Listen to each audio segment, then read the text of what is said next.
ناظرین اکرام السلام علیکم۔ دنیا بھر میں ترقی پذیر ممالک سے ترقی یافتہ ملکوں کی جانب ہجرتوں کی شرح میں روز بروز انتہائی تیزی سے اضافہ ہو رہا ہے، جس نے ان ممالک کو مختلف طرح کے مسائل و مشکلات سے دوچار کر دیا۔ جیسا کہ ترقی پذیر ممالک کا پڑھا لکھا ہنرمند نوجوان طبقہ جب یہ اپنی صلاحیتوں کسی دوسرے ملک کو مستفید کر رہا ہے، وہیں ان نوجوانوں کے والدین اپنے بڑھاپے کی لاٹھی کے بغیر بے بسی اور لاچارگی کی زندگی گزارنے پر مجبور ہیں، جبکہ ترقی یافتہ ممالک کے باشندوں کے لیے ملازمت کے مواقع اپنے ہی ملک میں محدود سے محدود تر ہوتے جا رہے ہیں۔ ایسا کیوں ہو رہا ہے؟ اس کی اصل وجہ جاننے کے لیے ایک ادارے نے اپنے سروے میں متعدد وجوہات بیان کی اور نقل مکانی کی اہم وجوہات کچھ یوں بتائیں۔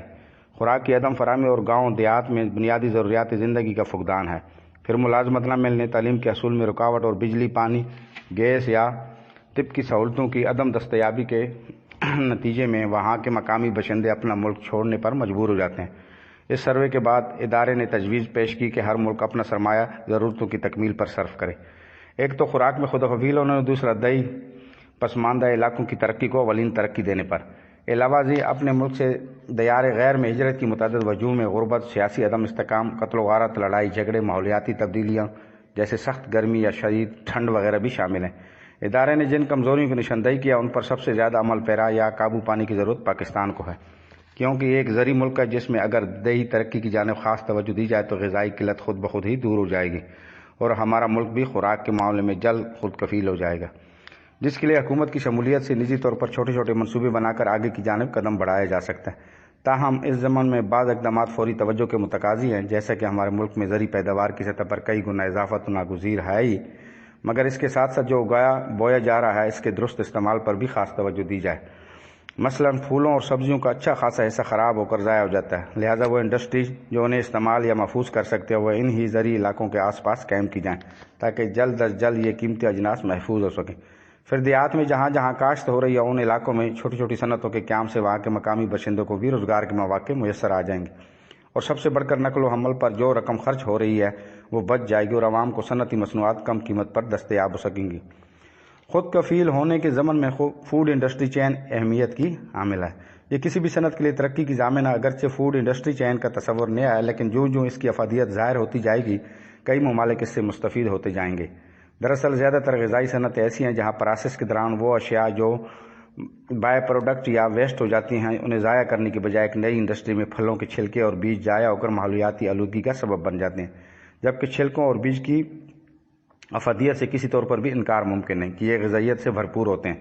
بس صرف ذائقے کی کڑواہٹ کی وجہ سے استعمال میں نہیں لائے جاتے۔ لیکن ان چھلکوں سے جوسز بنائے جا سکتے ہیں، ان کا رنگ نکالا جا سکتا ہے، نیز ان کا گودا طبی اصطلاح میں نہایت عمدہ غذائی ریشہ ڈائٹی فائبر کہلاتا ہے۔ اس طرح چاولوں کے چھلکوں سے رائس بران آئل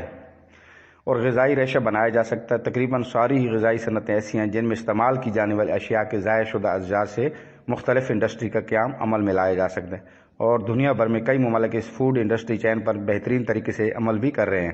اس طرح زرعی غذائی پیداوار میں اضافے کا ایک مفید اور مؤثر طریقہ کار فیملی فارمنگ کھلاتی ہے۔ فیملی فارمنگ میں صرف زراعت ہی نہیں بلکہ اس میں جنگلات، پانی، جانوروں کی افزائش اور فشریز وغیرہ شامل ہیں۔ بلا شبہ خاندانی کھیتی باڑی ہجرتوں کو روکنے اور خوراک میں خود کفیل ہونے میں خاصی مددگار ثابت ہو سکتی ہے۔ در حقیقت خوراک میں خود کفیل ہونے کا دار و مدار گاؤں دیہات کی مجموعی ترقی ہی پر منحصر ہے، لہٰذا اس اعتبار سے پاکستان میں 3 اہداف فوری توجہ کے طالب ہیں۔ پہلا ہدف تعلیم کے حصول میں حائل رکاوٹوں کا خاتمہ، دوسرا زرعی علاقوں کے آس پاس چھوٹی صنعتوں اور انڈسٹریز کا قیام تاکہ روزگار کے بھرپور مواقع میسر آئیں، اور تیسرا فنڈز کا حصول ہے۔ ہمارے ملک میں ایسے مخیر افراد کی کمی نہیں جو غریب افراد کی امداد اور پسماندہ علاقوں کی ترقی کے لیے عطیات یا قرض حسنہ دے سکتے ہیں۔ اس میں بیرونی ملک مقیم پاکستانی سر فہرست ہیں۔ نیز یہاں وہ تعلیم دی جائے جس میں نصابی باتیں کم اور فنی تعلیم کا حصہ زیادہ ہوں، مثلا کھیتی باڑی، فش فارمنگ، پولٹری فارمنگ اور جنگلات جیسے مضامین پر زیادہ فوکس رکھا جائے۔ ان کورسز کی یہ افادیت بھی ہے کہ ڈگری حاصل کرنے کے بعد نہ صرف بآسانی ملازمت مل جاتی ہے بلکہ اگر کوئی خود اپنی صنعت لگانا چاہے تو بآسانی لگا سکتا ہے۔ وطن عزیز اسلامی جمہوریہ پاکستان کو اللہ تعالیٰ نے بے پناہ مادی اور انسانی وسائل عطا کیے ہیں، اور ہر آزمائش کی گھڑی میں ہماری قوم نے حیران کن اور بے مثال کردار ادا کیا ہے، لیکن افسوس کہ اس کا کوئی ادارہ ایسا نہیں جو مسائل اور بحران کا شکار نہ ہو، اور بحیثیت مجموعی ہماری قوم اور خصوصاً نوجوان نسل فکری، اخلاقی اور عملی انعطاف و انتشار کا شکار ہے۔